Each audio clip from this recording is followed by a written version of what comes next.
Welcome back everyone to the first plenary session. I would like to remind you all that today's conference is being filmed and live streamed on YouTube. So if you want to re-watch the conference or any of the sessions, please go to the Civic Space YouTube channel, and at the end of the conference we will also be producing a book which will be a summary of the entire conference, and that will be shared on the Civic Space website. If you want more information about this, please come and see any members of our team. It is now my pleasure to introduce the first plenary session for today. The topic is Commoning, Redefining Commons of Civil Society and Civic Space. Today we have 3 speakers. I will introduce all of them quickly for you before I hand over to today's moderator. Joining us online from the Netherlands is Professor Tine de Moor. She holds a PhD in history from Ghent University and a postgraduate in environmental sciences at the University of Antwerp. She is Professor of Social Enterprise and Institutions for Collective Action at the Rotterdam School of Management, Erasmus University. Professor de Moor conducts research into the creation, functioning, and evolution of cooperative social enterprises, institutions for collective action, past and present, from the early modern period in Europe until today. Our second speaker is Mete Hatay, who is joining us live today on the stage. He is a journalist and senior research consultant at the Peace Research Institute of Oslo, Cyprus Center. His research focuses primarily on Cyprus, where he has written widely on minorities and religion, the politics of demography, displacement, and cultural heritage.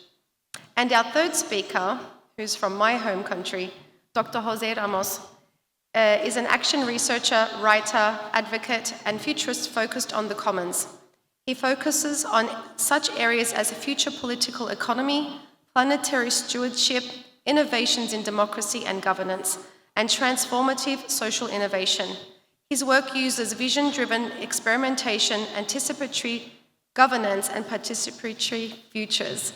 He has over 25 years of experience as an advocate, writer, and organizer, which includes ethnographic study of alternative globalizations and sustainable development pathways, and writings on collaborative planetary governance and research on applied foresight and social change.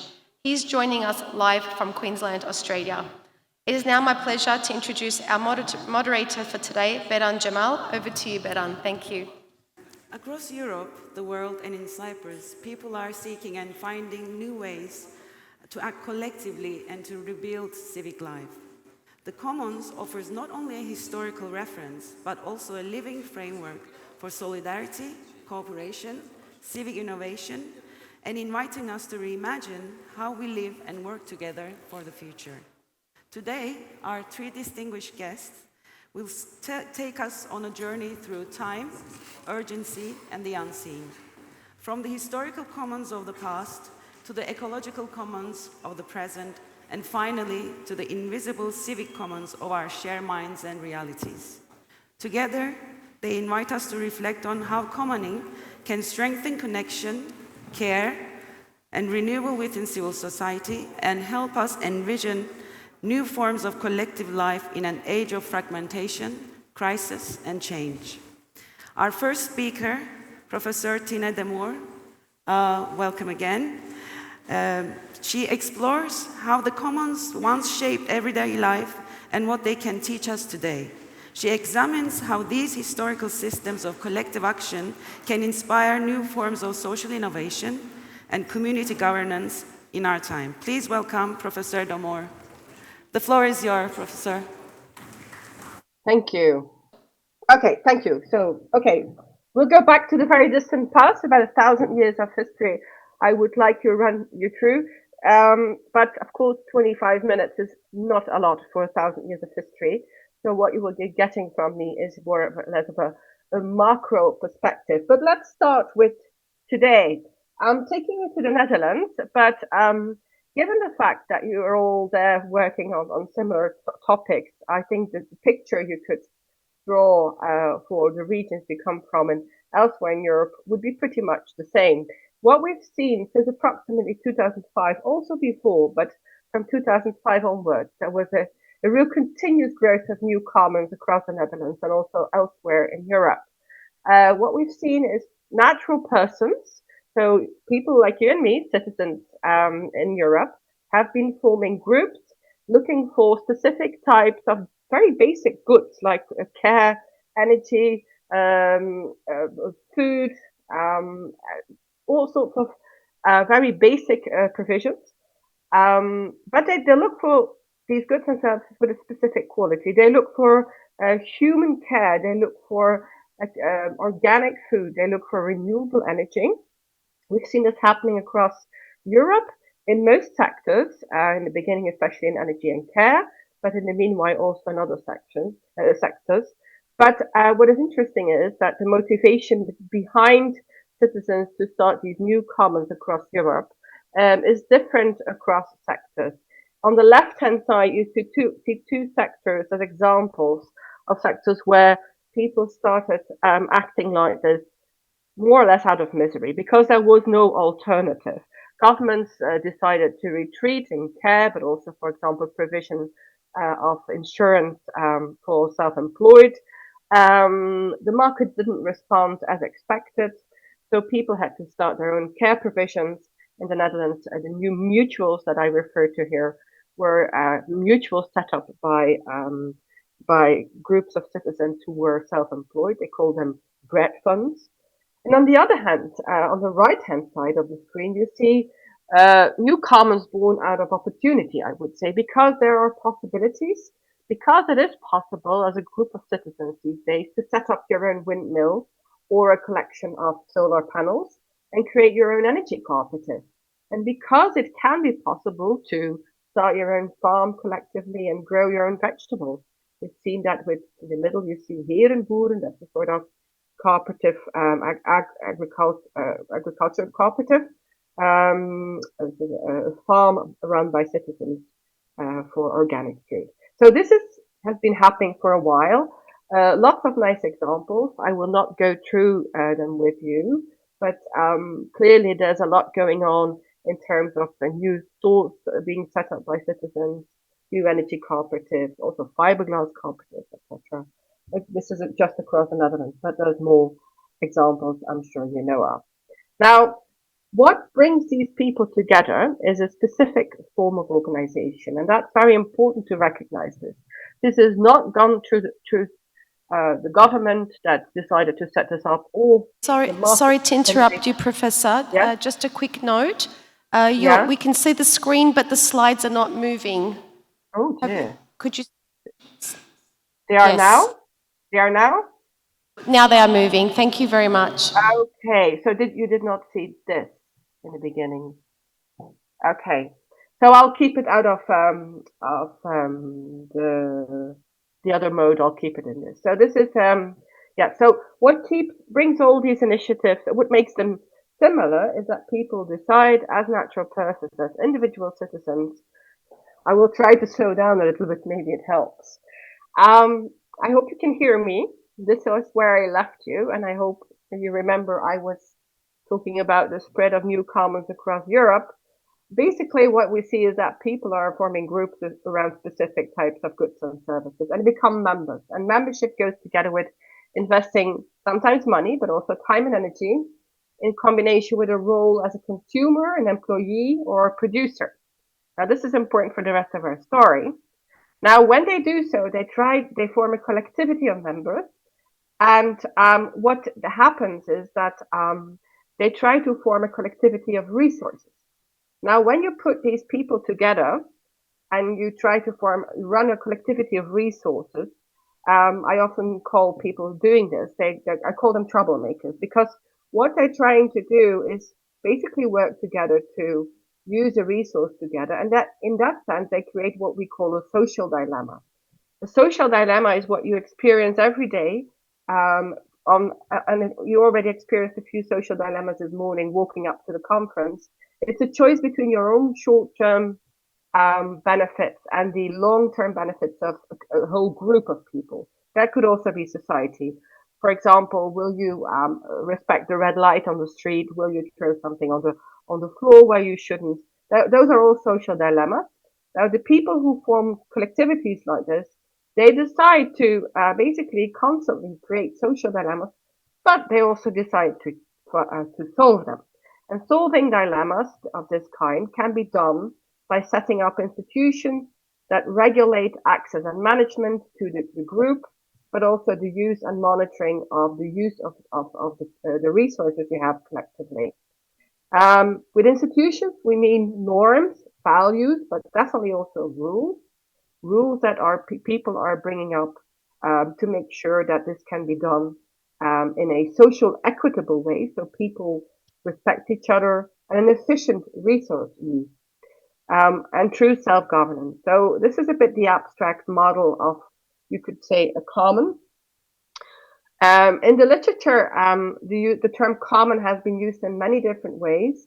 And that's why at some point I decided to stop using the term common when I'm talking about the more generic form of types of self-governance today. But I'm talking about institutions for collective action, which is a term, I'll come back to that in a second, developed by Eleanor Ostrom as well. Now, an institution for collective action is a governance regime, so it's a way of governing resources, but also people. A governance regime or natural or man-made resources that are shared and managed by a group of users according to collectively set agreements. So people decide on how, as a group, they will use their resources. There's three mechanisms that lead to the resilience of such organizations. A lot of the discussion that was started with the tragedy of the commons in the 1960s by Garrett Hardin was the claim that such organizations that run on these principles, that they cannot be resilient, that they will fall apart, that these people will fight for the resources, they will over commercialize.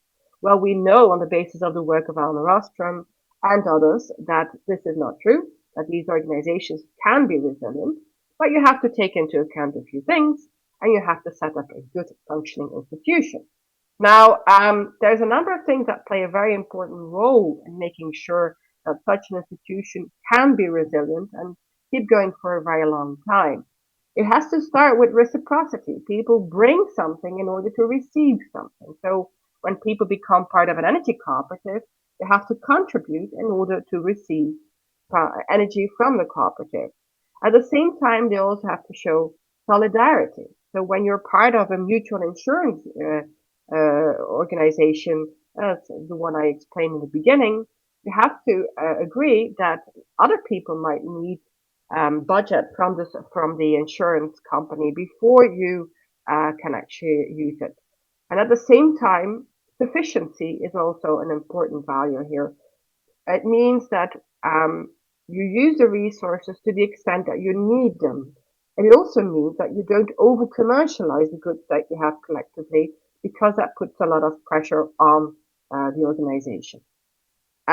There's a method we've developed to study this. We call it the Cicada method, the strategies of institutions for collective action and development, and this builds on this model. But the term itself, institution for collective action, goes back to the work of Eleanor Ostrom, that many of you will probably know as a Nobel Prize winner 2009. And she was basically the first who brought together a lot of evidence showing that the commons can be governed in a resilient, sustainable way. And she also was the first to actually picture the specific features of such organizations like exclusiveness, bottom-up formation, self-governance, etc. I promised you to take you back into history, and quite a long way into history.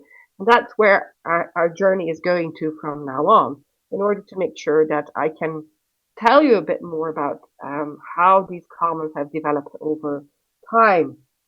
So, as I said, we have a new growth of various forms of institutions for collective action these days, from energy cooperatives, care cooperatives, but all sorts of housing, co-housing initiatives, mutuals, worker cooperatives. In some countries, more of one, in other countries, more of the other. In some countries, the organizations are still small, in others, they have evolved already. The question that I would like to discuss with you today, the overarching question is this a sort of new start of a new era of institutions for collective action? This is a new wave of institutions for collective action. And it actually might be, although Even though it fills quite a bit of a screen, it's still quite marginal in our history. I mean, in what we've seen today and in comparison to what we've seen in history in the past. The previous period when we've seen a growth of such institutions was what you could call the second wave of institutions for collective action. That was around 1880 till 1920. We saw rapid growth of consumer cooperatives, banking cooperatives, credit unions, labor unions, but also mutual insurances. So producer cooperatives, we've seen them, and I think that many of you, wait a minute, yes, many of you know examples in your neighborhood of cooperative banks or cooperative supermarkets that still exist. This could have been the second wave of institutional collective action, but before that, we already see from the late medieval period onwards a rapid growth in this type of institution. The one that springs that you will be most familiar with in name at least is the common, but that's only the agricultural common that we're referring to here, the one. There's also other types like guilds, which were more the urban forms of institutions for collective action, and some other ones like journeyman's boxes. I'm pretty sure that fairly no one in the audience probably knows about these journeyman's boxes. They were not a huge phenomenon, but they were mutual insurance groups set up by the journeymen, the people who were helping out the guild masters, and they split up as separate organizations in the 16th century. But during this period, the early modern period, until about 1800, this type of organization was actually very dominant in economic life across Europe. In most European countries, we see that these forms of management of resources were picking up very quickly and were dominating the economic exchange. Guilds were very central in, for example, the exchange on markets and how the economy was run, basically. But by the end of the 18th century, this period, and the early 19th century, we see that all across Europe, governments are very hostile towards this type of collective organization. It's a time of the Enlightenment, but it's also the time of the formation of the nation states in Europe. So it's a time when there's another belief, a bigger belief in the potential of individual citizens to thrive and to drive the economy. And that really changes the way the economy is organized. And also how this affects the political situation. And so in between, let's say 1780, 1840, that's a period when a lot of these collectives are attacked by nation states and are dissolved top down across Europe. Now, if we look at these organizations in a more taxonomic way, if you want, if we compare them on the basis of, for example, their role as members, we see that over time, that there's a sort of three groups. So there's producers and employees who unite themselves in these organizations. There's a very important role for consumers as organizers of such collectives, of such commons. And there's also, and that's also very present today, a group on the basis of citizenship, simply of being part of a community. People also form these cooperatives. Now, what I would like to do with you is have a very quick look, because I don't have that much time. Yes, I can't use the animation. At a number of consumer-driven collectives in the past and the present, so that you can see how we compare these over time. The agro-commons here, the consumer cooperatives, and the energy cooperatives, just to give you some example of what they look like in the past. This is a Dutch agricultural common that started in the middle of the 16th century, but went on until, well, the middle of the 19th century, more or less, when in the Netherlands, most commons were dissolved and they were split up, were privatized under pressure of the national government. What we see here is a pasture run by a group of citizens on the basis of democratic principles. The members had to be part of the decision-making process, We might find that weird, but in those days when people were not taking part, they were being fined for that. If you did not go to a meeting, they were getting a fine. And this is the case also here, because if you were not there and you did not know why the rules changed, it was not good for the organization. So you were made responsible for the decision-making process. Not being part of it is not good. These days, when we don't go to the meeting of an energy cooperative, we will not get a fine. But in a way, it would be much better if everybody is forced to go there so that you are part of the decision-making process. There's a lot of other features that we can find in these organizations. For example, also the solidarity that goes beyond the institution. In most of these organizations, we see that they have some sort of charity reflex, if you want. And most commons, they were primarily for members, quite exclusively for members, but they also had arrangements for widows, for people, poor people, to also to also use the resources, but not as a member. So there's some sort of exclusivity there. If we then go to another example, that of the cooperative association, also in the Netherlands, we've taken 3 Dutch examples here. It's a retail cooperative. As I said, in the second half of the 19th century, we see a real surge of cooperatives, definitely also of retail/consumer cooperatives. The first cooperatives were emerging in the 1840s in the UK, and also in Germany, but a bit later in the Netherlands they also emerged there. You see that they invest primarily in consumption goods at a low price. So they try, by creating a sort of critical mass in the resources they bring, to make it more interesting for their members. Now, the picture you see there is basically a sort of proto supermarket, if you want. And interesting to know probably is that the supermarket, although we associate that with a very capitalist form of consumption these days, it does go back to the first cooperatives, which were able to offer a lot of different services. And cooperatives have a capacity to offer offer a wide array of services and goods because they have members. And the more types of goods they offer to members, the more interesting it becomes for the organization. So typically for the cooperative, it is a multi-purpose organization offering different types of goods. And well, that was possible through a sort of prototype of supermarket. Now let's go to another example to speed it up a little bit. That's more contemporary, also a form of consumer cooperative in the Netherlands, in between Utrecht and Rotterdam, Gouda. They don't just have cheese over there, but also solar panels. An energy cooperative that was set up about 10 years ago and is still running today.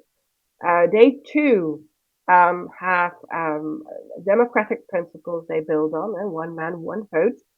It is not a demand in Dutch legislation that cooperatives only give one vote to each person, but many cooperatives do adopt that principle.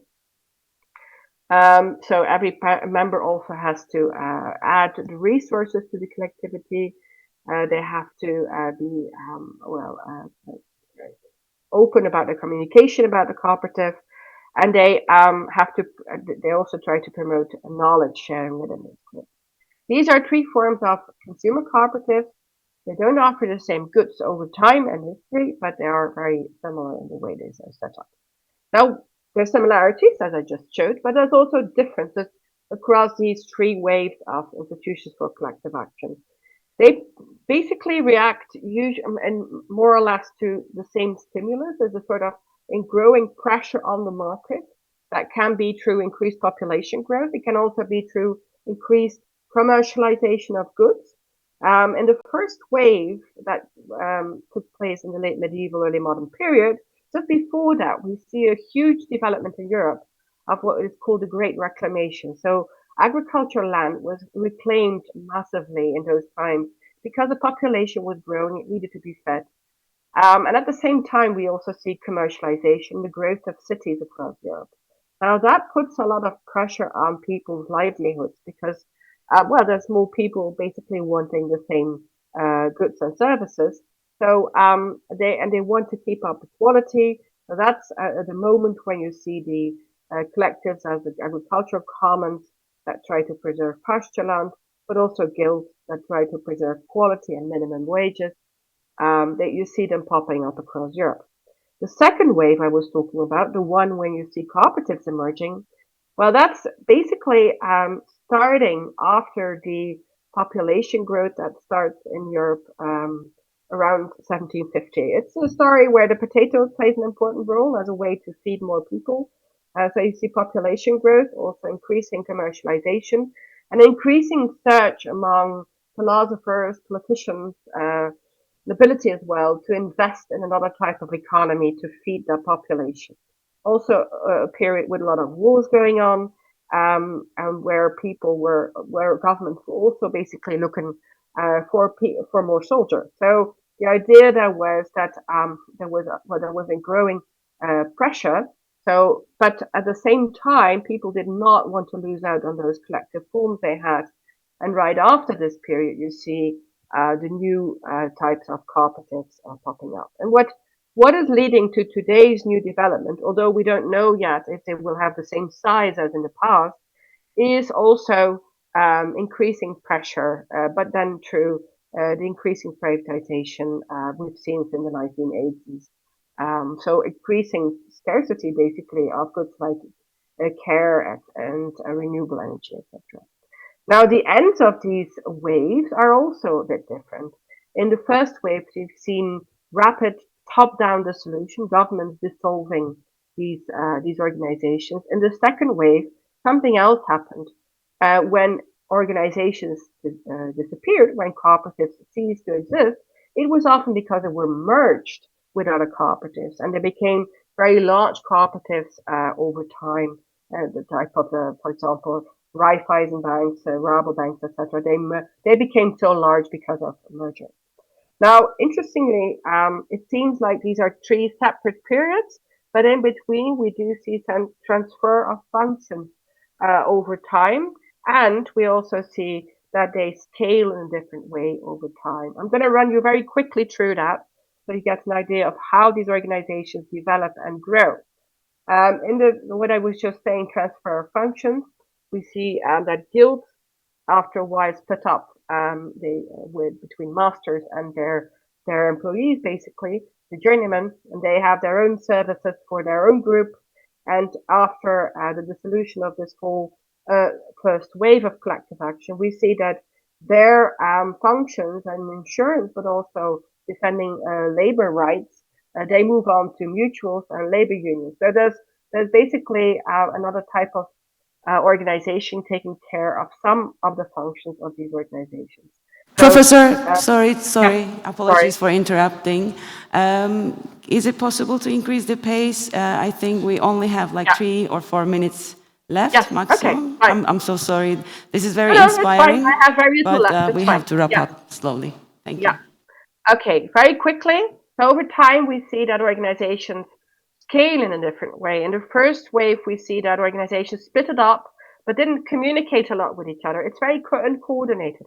There was no organization that took care of the rights or commons for a whole country or less, but nor for the guilds. And that made them very vulnerable. When we look at this graph, I'm not going to say everything, but you see, this is a graph showing you on the right hand side when all the commons in just as part of the Netherlands ceased to exist. And you see that they all disappeared more or less at the end of the 18th century. They were very vulnerable because they did not unite. They did not talk to each other. They had no way to defend themselves. In the second wave, as I said, they merge. So these organizations are less vulnerable because they merge and they become very large. They often become as large as other capitalist organizations that are also very large corporates. Now, what happens today is actually very interesting, and it's also a call for action for you in the audience, I think. What we see today is that organizations prefer to stay small. That's a bit like in the early modern period in Europe. They want to stay small, But they do unite through networks, and that shows that the movement is reaching a certain level of maturity, I think. What we've seen over the past 10 years, more or less, that is that lobby networks per sector emerge for these organizations. On the European level, we've seen it happening for the European energy cooperative, and it has effect. In the Netherlands, we see it for different other sectors like agriculture, but also care, etc. Now, there is a network strategy behind this, and these networks they try to defend the alternative governance form these organizations stands for. And the question is, does it have an effect? And I think it does. If you look at the German example, you see that there was a rapid growth in the 2000s, beginning of the century, in new forms of energy cooperatives, and that has led to the German energy transition to a large extent. At some point, about 40–50% of the renewable energy produced in Germany was actually produced by this type of organization. So very important there to learn that a network strategy can contribute to the energy transition. This is my call for action, and then I will show you very quickly what can be done. It shows that we don't need just to combine all these commons per sector, but it would be good if this could also be done over countries. And we've started to do this with a platform in the Netherlands called collectivepower.eu. It's in Dutch mainly, but we launched 2 weeks ago a first version of the English platform. And what we do is we bring together stakeholders involved in this new movement in labs, and we try to organize all sorts of events with lots of people attending, with publications, with accessible videos, etc., trying to support this movement from the bottom up with evidence-based material. Now, my call for action to you is to help us spread our approach. It's based on what we call an extreme citizen science approach, whereby citizens themselves are very much involved in feeding scientists with questions, but also doing research together and helping out each other on this field. There's a nice YouTube video you can watch. The link is underneath, but maybe can be spread later on. That helps you to understand how we work. And we're going to launch this. Well, we're going to extend this platform across Europe in the next few years. We have a large project going on about that as well. So if you want to be part of that, check in, have a look at it, and let us know, because this is a bigger thing that I think needs connecting, needs networking across Europe. Thank you. Professor Djemal, thank you for this excellent presentation. I think it is a great start for our first plenary, that we see that it's not only a historical framework of the past, but we can take lessons and be inspired and encouraged for the future. Now, please welcome our next speaker, Mete Hatay, who's here with us.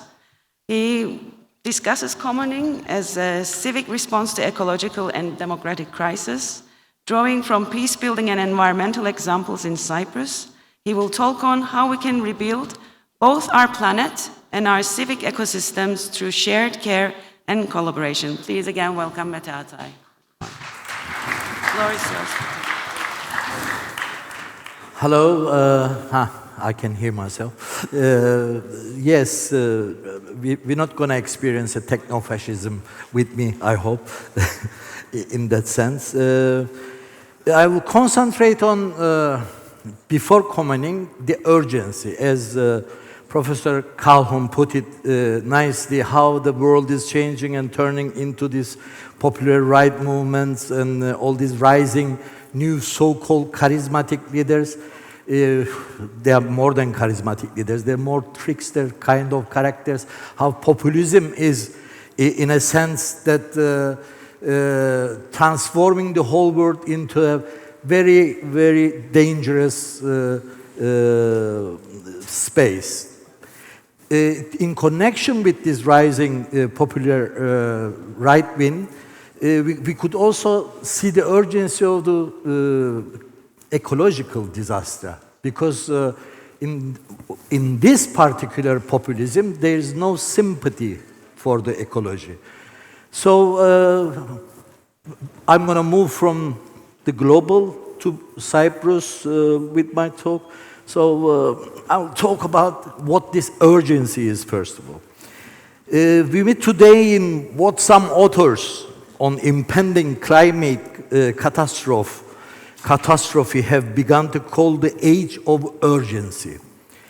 We all know that there's a rapidly closing window to prevent irreversible ecological damage to our planet. Scientists tell us that the time available for meaningful action is shorter than the time our institutions need to respond. This gap produces not only environmental crisis, but also temporal anxieties, the sense that future is not arriving, but disappearing. The face of foreshortened futures. Like these young people, so many of us experience the urgency, but feel we have no agency. We know what must change, but we feel increasingly unable to change it. In Cyprus, as you know, it's a common thing to hear, nothing can change, hiçbir şey olmaz, olamaz, vesaire. It becomes a kind of like a fatalistic declaration of accepting what is there to come. And it undermines any kind of resistance for what is coming. When we look at the urgency in Cyprus, for more than, first of all, of course, Cyprus problem is our national sport. I have to connect to that as well. For more than 6 decades, Cyprus has lived in a political logic of postponement, no urgency, where everything waits on the negotiated solution to the division. Phrases like, not now, later. The stars are not aligned. After the next election, or after the next United Nations envoy. This one was very biased. After Ankara, Athens, Brussels, Washington, shift. Yeah? But all this, postponement goes on, but the land does not wait. The nature destruction does not wait. Troodos Mountains burns more frequently. Same with Five Finger Mountains, Beşparmaks. Omorfo Aquifer sinks lower every year. Karpaz dries and loses biodiversity. Limassol's coastline recedes, and floods we see in Kyrenia more regularly. New infrastructures, fences, investments, and demographic patterns build realities that solidify partition. More apartments, more queries, more apartments, more queries, more workers to work for the apartments, more expats to use the apartments. So, and no infrastructure, and no preparation for what to come. A suspended conflict in a non-suspended environment, we can call it. The conflict remains static while changes in the ecosystem accelerate with a very fast pace. Our political leaders continue as if time were abandoned, as if the future were merely postponed rather than endangered. Cyprus is no longer a frozen conflict. It is conflict outpaced by time. So what are the limits of our current political arrangement? Let's look into that. Both leadership have settled into managing division rather than resolving it. Leadership, when I say not today, the previous ones, the other previous ones and everything. So management of the conflict is their first priority rather than resolving it. That is partly this changing environment in Cyprus creates certain comforts on both sides. So I believe that it's the time to look at who is benefiting from this comfort. And of course, we have to talk about the sufferer of this conflict, but concentration on the benefits might expose, you might call the king naked, in a sense. In the north, dependency without direction, a language of dignity without sovereignty, improvisation, making do's instead of institution building are the products of this mentality. In the south, you have the reliance on EU membership as an insulation, caution replacing strategy, a discourse of support for solution without sustained political investment, and paranoia of recognition by implication, meaning don't do anything, it might imply recognition. Meanwhile, the international system has stabilized the status quo. There are certain responsibilities that they have. The UN has prioritized process over results. Comprehensive settlement. Let's concentrate on the holistic approach of comprehensive settlement. Nothing is agreed until everything is agreed.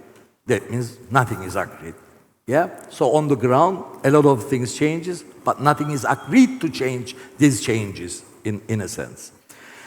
The EU, by admitting only one side, they make the mistake already, and this has entrenched the asymmetry.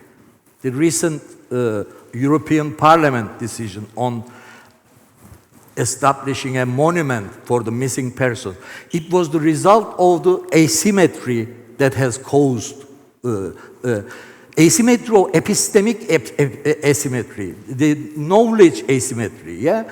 But that means asymmetric injustice in that sense. So you must make more efforts to hear all sides, not on equal sense, but little bit more investment should go there.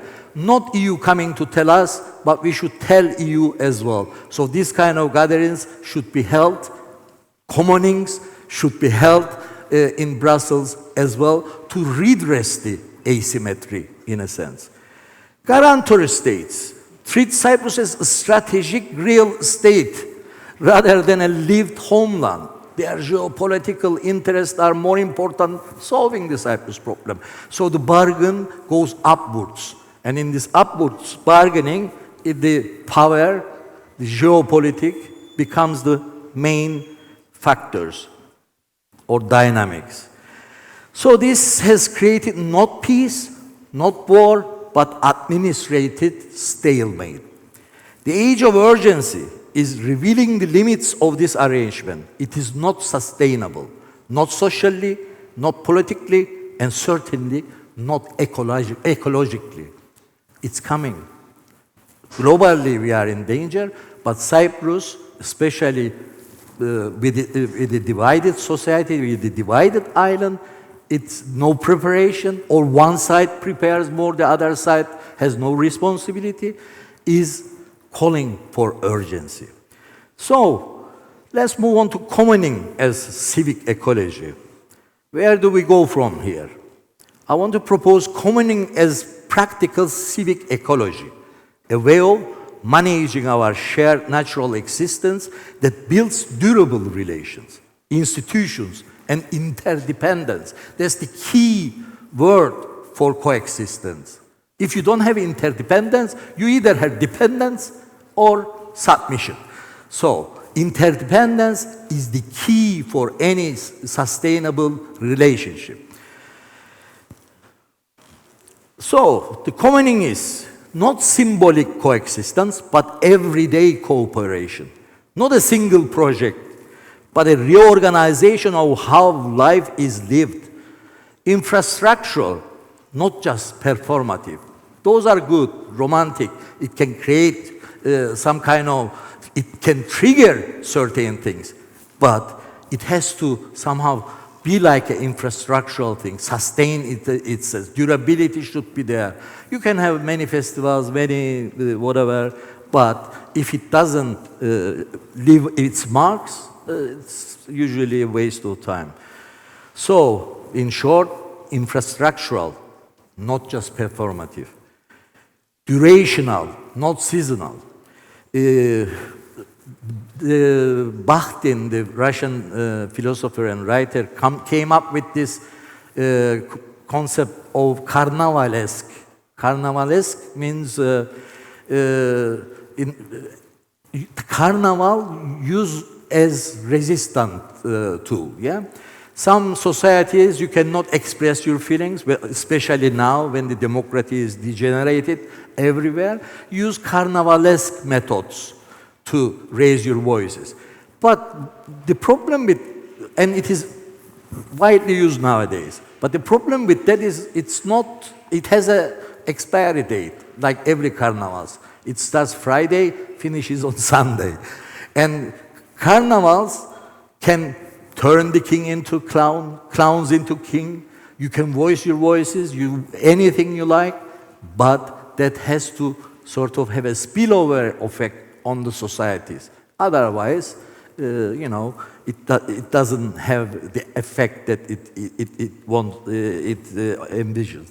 And we have a lot of carnivalesque spaces in Cyprus as well. Yeah, we call them bubbles, preaching to the converts and everything. So that is the other little obstacle. These places are all with good intentions, but because they are more performative than being infrastructural, they are more selective and has a expiry date. It is not sustainable.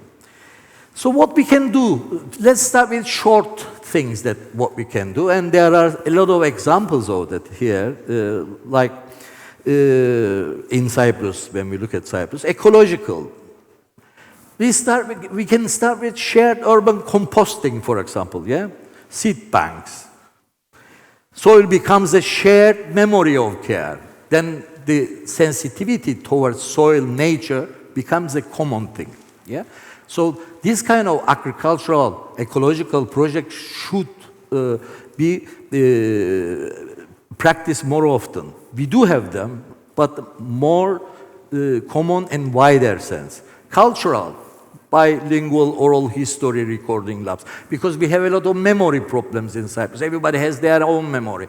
Of course, we believe in multi-perspectivity, but at some point, we have to put this multi-perspectivity in one place, in a common space, that we can create a common perspective from here, with its diverse sort of visions. Mobility. You know, for a while they started, they stopped now. Bi-communal bicycle courier service, for example, in the old city. It transgressed the borders, yeah? Cooperative urban gardens in abandoned buffer pools. These are all soft but simple issues, but it has a wider effect, as the previous speaker was talking about. Where commoning already exists, successful, but also we can be a little bit critical of these commonings.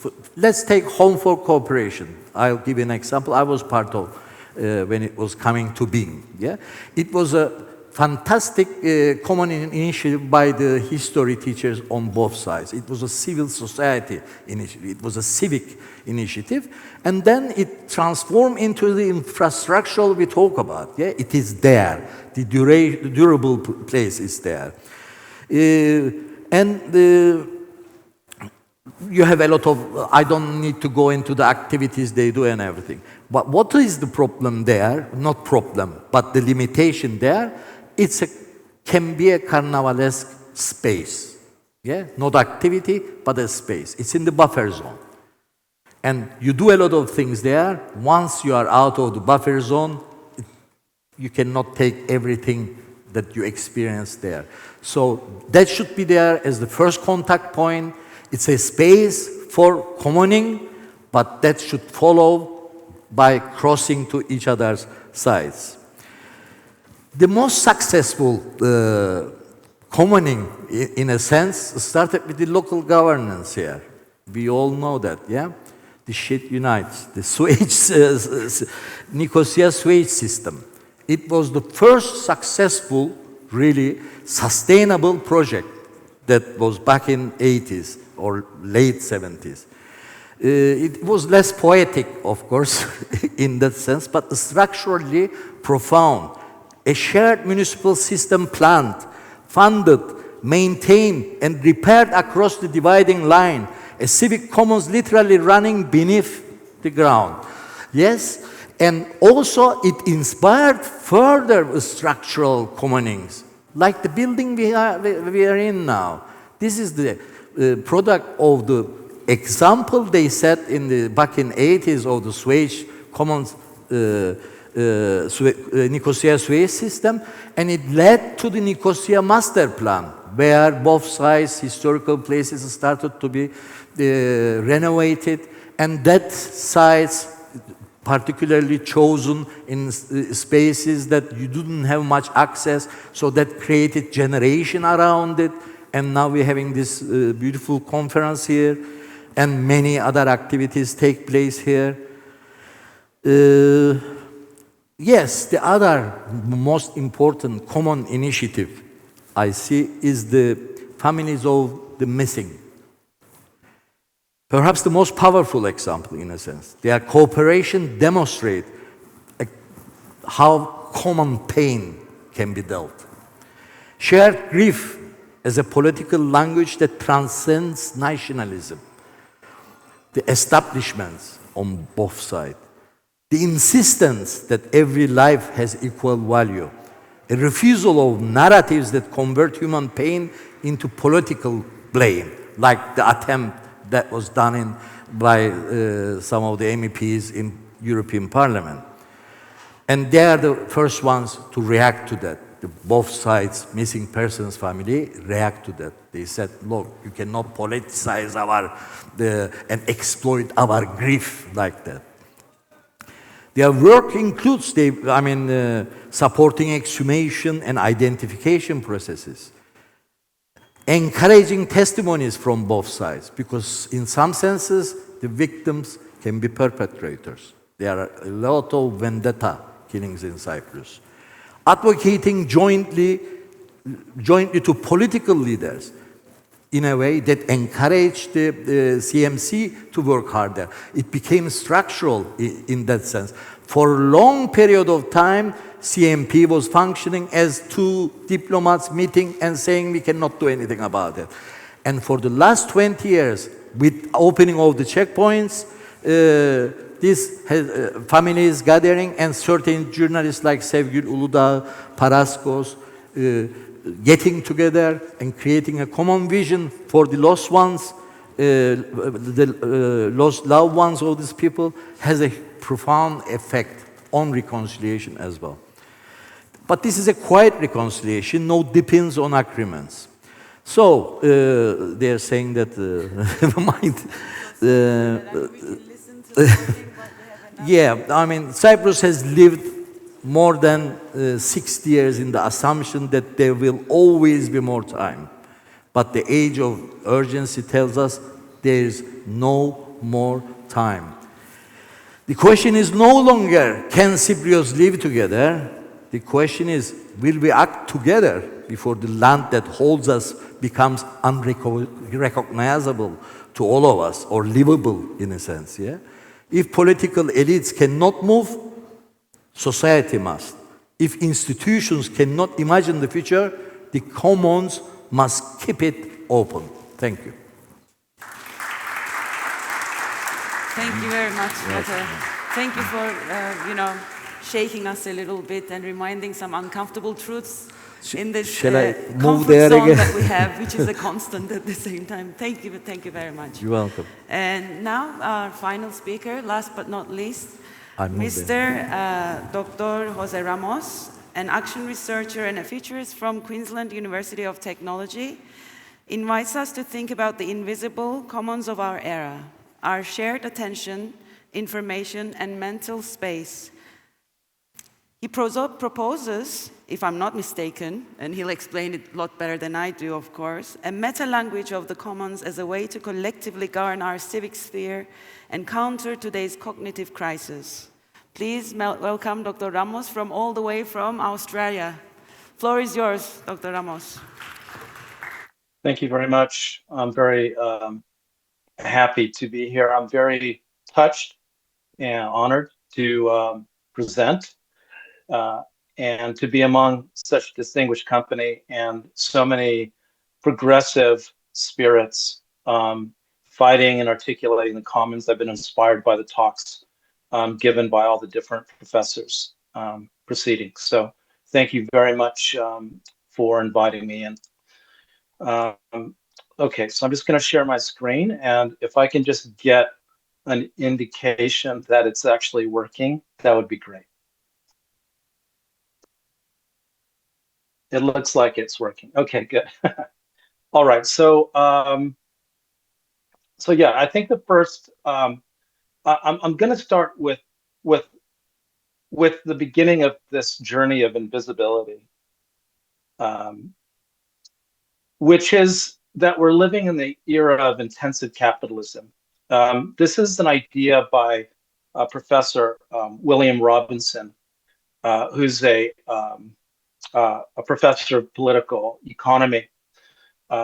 Basically, he argues that capitalism had an extensive phase, which basically means that it moved geographically extensive. You know, that was colonialism, imperialism. That was 400 years ago. The mercantile movement to India, the Dutch East India Company. But we can also see that extensive phase of capitalism all the way into the 1960s and 70s, the opening up of China and India, entering the sphere of a global capitalist political economy. When he basically argues that we've moved into an era of intensive capitalism, that as capitalism exhausts its realms of commodification, it has to find new places that it can commodify. And therefore, it goes inward. It goes into this intensive phase, which basically means it begins to look for profit making within the life world, the imagination, and the relational domain of human beings. It's the privatization of the intersubjective world, of our relationships. It also includes intellectual property. It includes our data.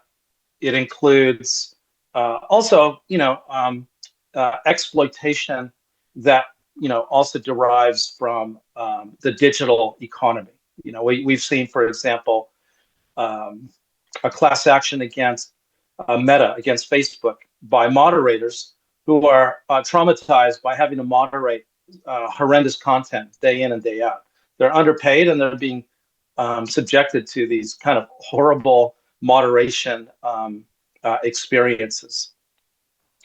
So the crisis of intensive capitalism is what he argues we're in now. And it leads us into this whole realm of assaults against the civic sphere. We're already aware of algorithms that drive social polarization. Dr. Ramos, so sorry for interrupting. The slides are not changing yet. I'm not sure if they were supposed to be, but I guess it was relevant that it would change with the last one. Sorry. Yep. Yeah. No. We're still on the same slide. Yeah. So I'm gonna just go through, first of all, what are the different assaults on the civic sphere that we see in this era of intensive capitalism. And first of all, I think we should just note that the material, or you call material capitalism based on on property, on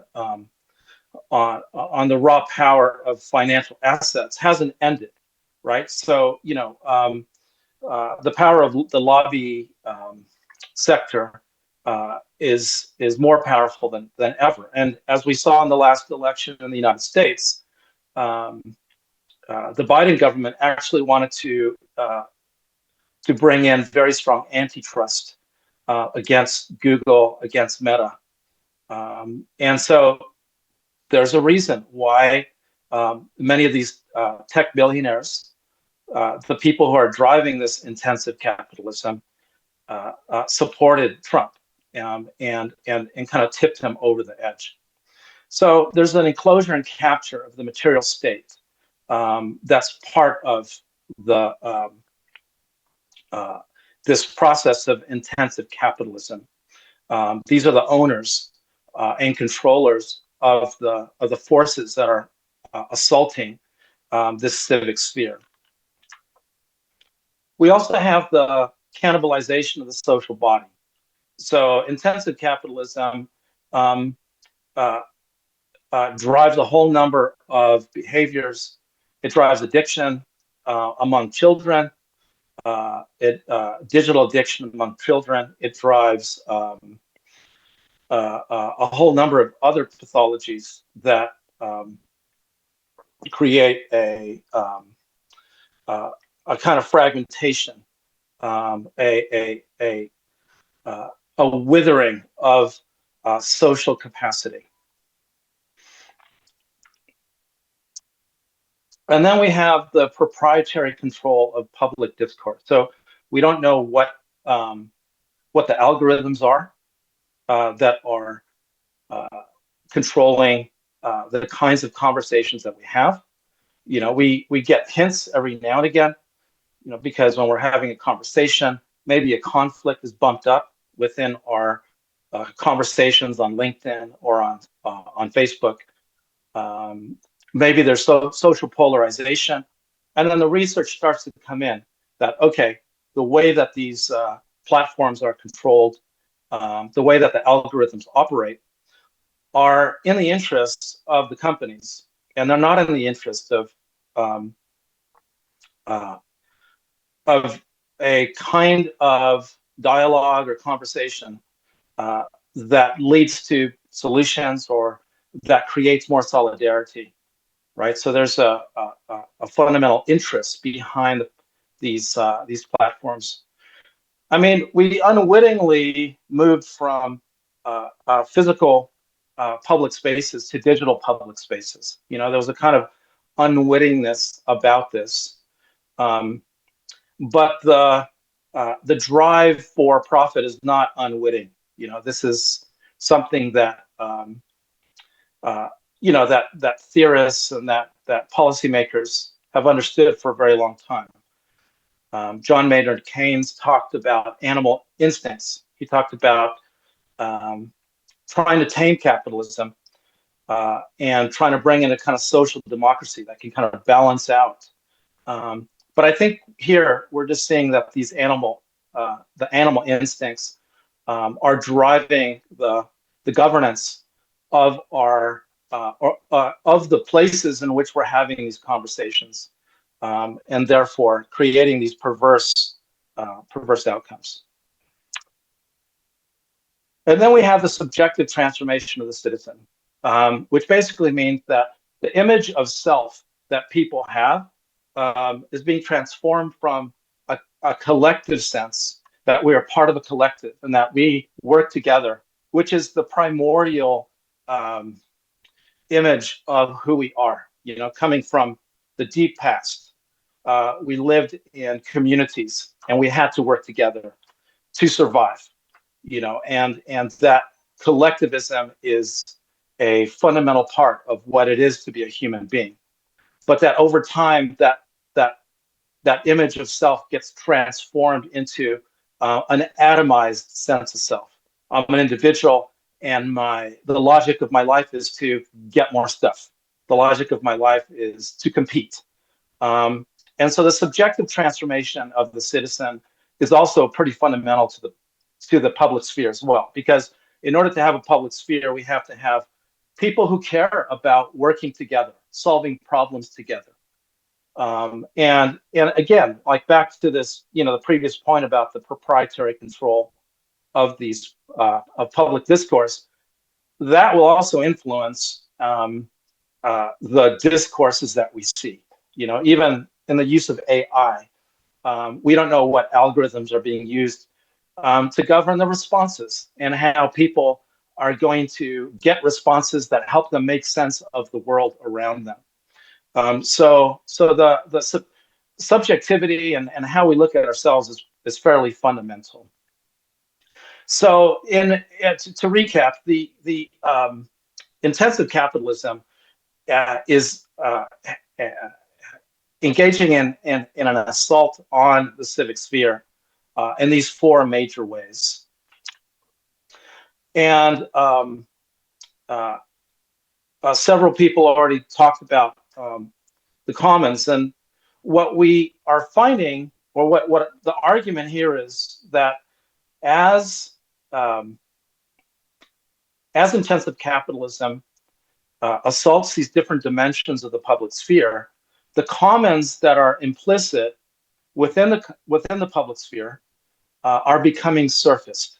So Eleanor Ostrom, the great kind of economist who won the Nobel Prize for really establishing the idea of commons-based governance.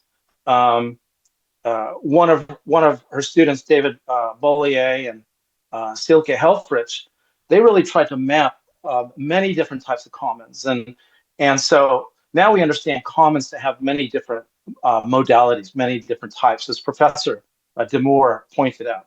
These different domains of existence, whether it's agriculture, whether it's energy, whether it's a whole number of different things. And so when we go deeper into this idea of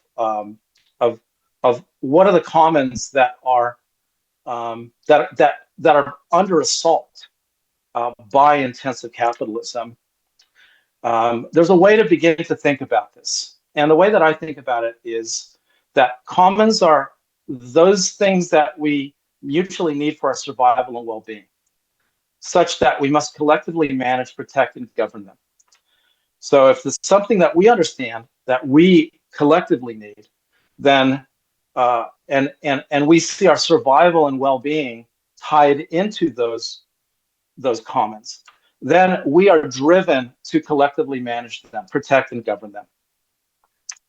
Now, the logic of this is it moves from implicit to explicit. There are many commons that are implicit that we don't even realize are commons until they become under threat. So we can see that with our atmosphere, for example, that the last 10,000 years, we've lived in the Holocene. We lived in an era of a fairly stable climate, and we took that for granted. And now with climate change and with the climate emergency, now we don't take that for granted. We know that we actually need a safe climate, that is a commons that we mutually need for our survival and well-being. And we have to collectively manage, protect, and govern this. So this particular commons has moved from implicit to explicit. And so the argument is that within the assault, intensive capitalism's assault on the public sphere, that has shifted many of these things that we've taken for granted from implicit to explicit. And so I'm just going to map this briefly. So there are the four different dimensions that I mentioned before. And then when we think about the commons that are being assaulted, we can look at it in this way. So the enclosure and capture of the material state. Well, there's the commons around public life, justice, and collective decision making. We actually want our governance systems not to be corrupted. We want them to reflect the will of the people. We don't want lobbyocracy. We don't want lobby groups and oligarchs running our countries. With the cannibalization of the social body, we want social reproduction, health, and collective well-being to be protected. This is a commons. If you don't have people who are well, if you have kids that are addicted to digital content, or adults for that matter, and all the other pathologies that we might see, we got a problem. With proprietary control of public discourse, we need a shared ability to know. We need a shared reality, a way that we can make decisions together. So polarization or creating bubble realities, echo chambers, right? That's the issue here. So the epistemic commons, our ability to create shared ways of knowing together, is quite fundamental. And then with the subjective transformation of the citizen, we've got a kind of psychological and moral commons. What is the image of who we are? How can we ensure that there's a moral and ethical basis for how we work collectively? And so this is my kind of hypothesis here, is that the intensive capitalism has these four assaults, and these are the implicit commons that are moving from implicit to explicit. We never questioned a kind of epistemic commons because we didn't have such radical kind of technologies creating a bubble realities and echo chambers, flat earth communities and everything else. Now we do, and now we have to kind of grapple with that challenge. And then there's relationships between these, and I think the complexity here, and this kind of touches a little bit on what Professor Moor was talking about in the last couple of slides, which is that there needs to be some kind of ability to create relational coherence across these. If they're just isolated, they're weak. If we have movements to protect these different commons in isolation, they're not going to be as strong. We need coherence. And so the idea that I want to propose here is a meta language of the commons, which is a way for diverse commoning activities to communicate, coordinate, and find mutual support. And I guess the metaphor I'm using here is Hypertext Transfer Protocol, HTTP, that was invented by Tim Berners-Lee, which allowed all these different computers around the world to communicate. They could be on different different systems, but if they used the same protocol, they were able to communicate. And what I'm trying to say here, I guess the hypothesis here is that we need a meta language of commoning that's going to allow us to work across multiple different types of commoning activity. Such a protocol would enable an ecology of the commons in the face of centrifugal forces of intensive platform capitalism. So meta language of the commons, what is that all about? Well, it's protocol of mutual intelligibility. If one group is working on one type of commons, they're able to create some kind of mutual intelligibility with the other group working on a different type of commoning activity, right? So there has to be a way of understanding. There's a survival logic that there has to be a way for one group to understand that their survival and well-being is tied up with the other group's survival and well-being. And I heard that in a number of the different talks, in terms of how does one group understand themselves implied into the struggle of another group. There's empathy and intersectional coherence.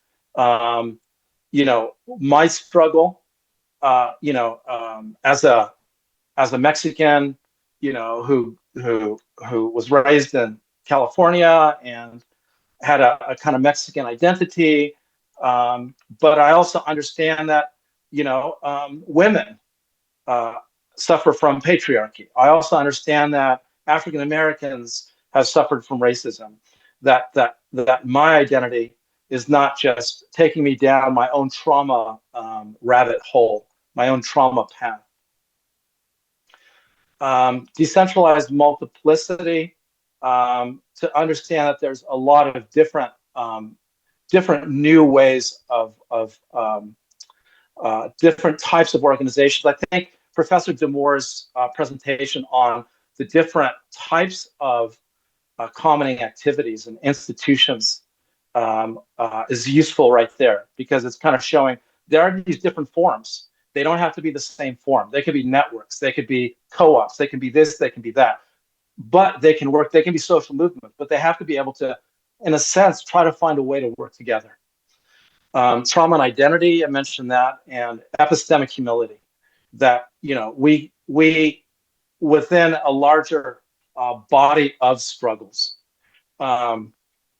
need to try to understand, sit in the other person's shoes, sit in the other person's chair. Okay, so So I'm just going to wrap up now with the last in the last minute. So really, it's a cultural ethos of radical interdependence and care. You know, how can we relate? And the epistemic commons and pluralistic practice that is going to allow us to continue to create the kind of coherence that is going to allow us to respond to the assault of intensive capitalism on the public sphere. And I'll just skip this slide, and maybe I'll just finish with this last slide here, that the meta language as protocol, it's really about turning fragmentation into coherence. But the problem is that intensive capitalism succeeds by promoting types of fragmentation: capture, cannibalization, proprietary control, atomization. And the strategy is protocols of reciprocation, ways in which we can work across commoning efforts in the most coherent possible way. There are many experiments around the world, you know, that have worked on this, and it's a long path. You know, the narrative is long, and we're simply going to have to continue to create and walk this together. Thank you. Thank you very much for this thought-provoking presentation. I think we all feel the same way. You took us to think about the ideas that we don't normally actually think and challenge. So thank you again very much for joining. Now, even though we're a little bit behind the schedule, we can get 1 or 2 questions for our online speakers, and also, of course, to Mete, but we're lucky to have Mete physically with us, so you can also talk and chat with him during the break. So please, now the floor is yours, dear participants, if you want to direct any questions. Okay. Thank you for this panel. My question goes to Mete Hatay. I am really wondering, this is actually a question for all of us to think, you know, collectively and to act collectively. How can we form alliances that move beyond performative or short-lived initiatives, you know, to address the ecological emergency and advance peace and reconciliation in Cyprus and elsewhere? I mean, I don't have an answer, but I want to think collectively, as I said. Thank you. Yes, I mean, there are a lot of initiatives trying to do something about this ecological destruction that is coming, partly because of the climate change and partly because of the economic production which causes, especially in the north, in a space that is not under surveillance, under any kind of international observation. It's hit-and-run economy has been developed here, and so because they are not recognized, they don't feel obliged to obey anything in that sense, yeah? So that is causing a huge problem.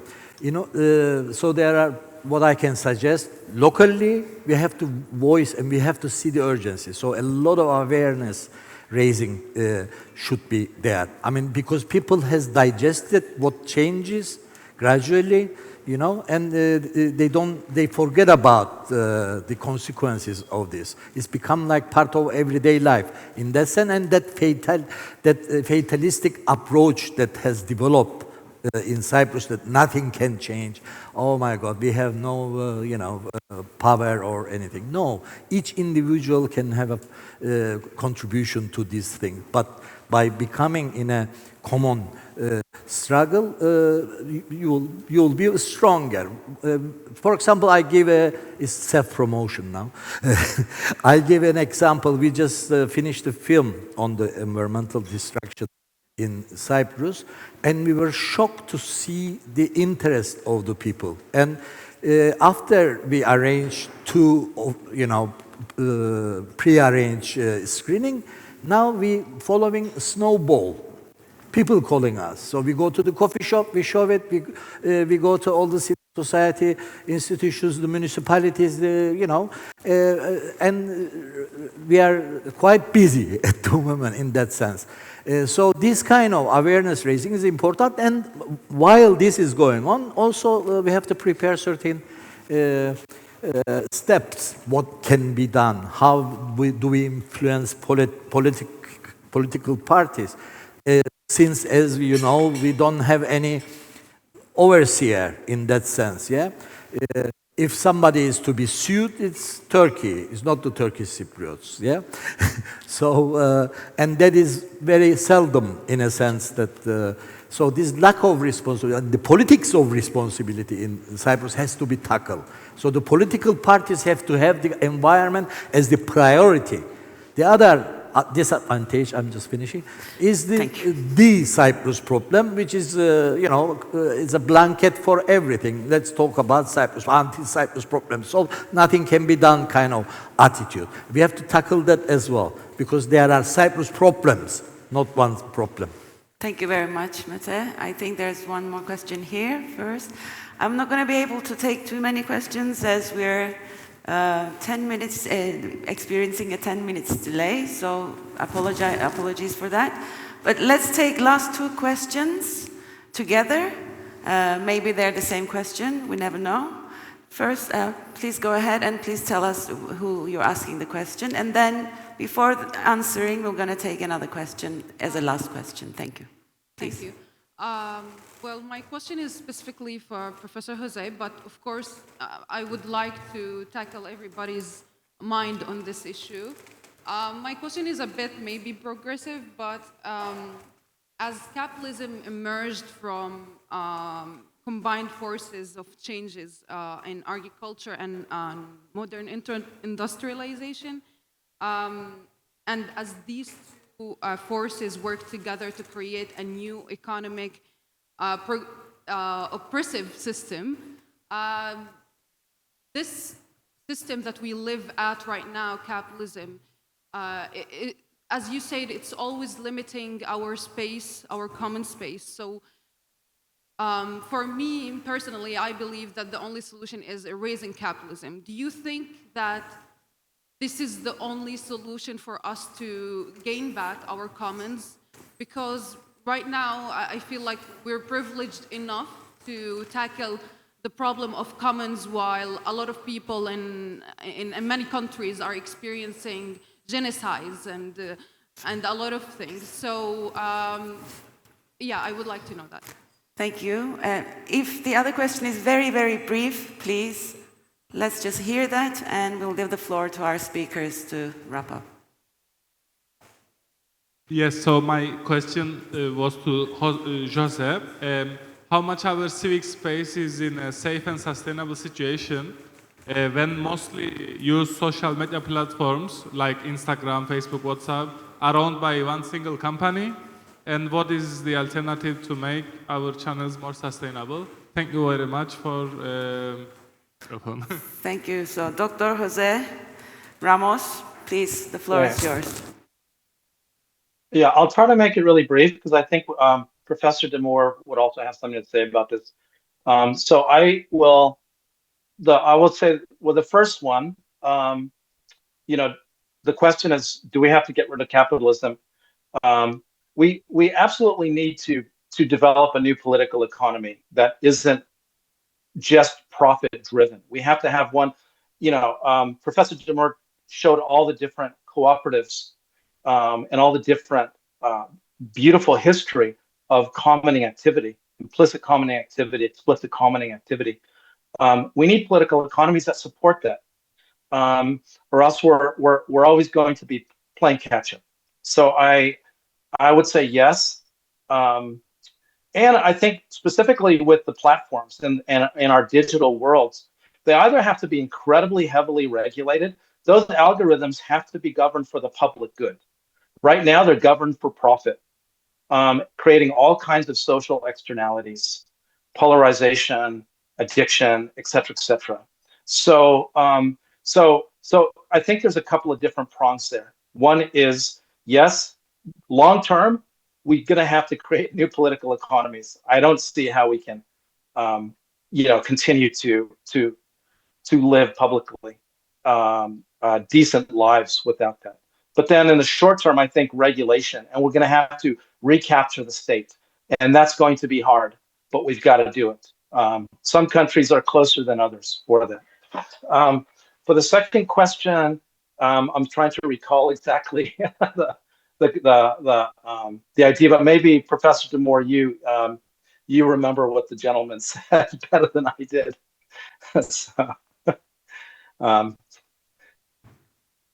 So basically, I was trying to say for our commons and civic space, where and in which channel we are communicating is very important. And of course, like when I am listening your presentation on capitalism, I was making a thought that we see also a monopoly situation in social media platforms, and how much this is sustainable. And I believe you were answering when you said algorithms has to be used for public good, not for profit. So if you want to add something more, that's fine, but I think I am good. Thank you. Okay, yeah. It seems like you already actually answered it both during your presentation. And if you want to add some last remarks, Dr. Ramos, for this question. Otherwise, we are already behind our schedule. We're going to slowly close. So if you don't... Yeah, I mean, I'll just three of you quickly for your say that... inspiring presentations. This was a great start. Okay. Sorry. Tine, did you want to say something?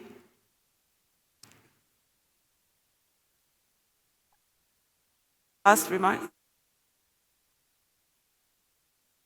Yeah, I'll just say one last thing, if that's okay, which is that we've reached a dead end because these platforms that we want to, reinvigorate the public sphere, the civic sphere, but they're captured. They're captured platforms. So we're going to have to walk and chew gum, as they say. We're going to have to walk and chew gum at the same time. We're going to have to get ourselves out of that dead end of these proprietary digital platforms as we recapture the state, as we recapture our governance and regulatory systems, and begin to govern the digital commons for the public good. Thank you very much. Okay, together, thank you again for your presentations and for joining us. Together we're seeing how commons can help us navigate ecological urgency, civic fragmentation in the times of intensive capitalism, as Dr. Ramos put it. And commoning, as we heard, isn't just a nostalgic idea. It can be a living practice of cooperation and renewal. As we close our first plenary session, we're hoping that you're going to join us for our next session, when we will move from commoning to reclaiming the truth as an indispensable common. Thank you very much.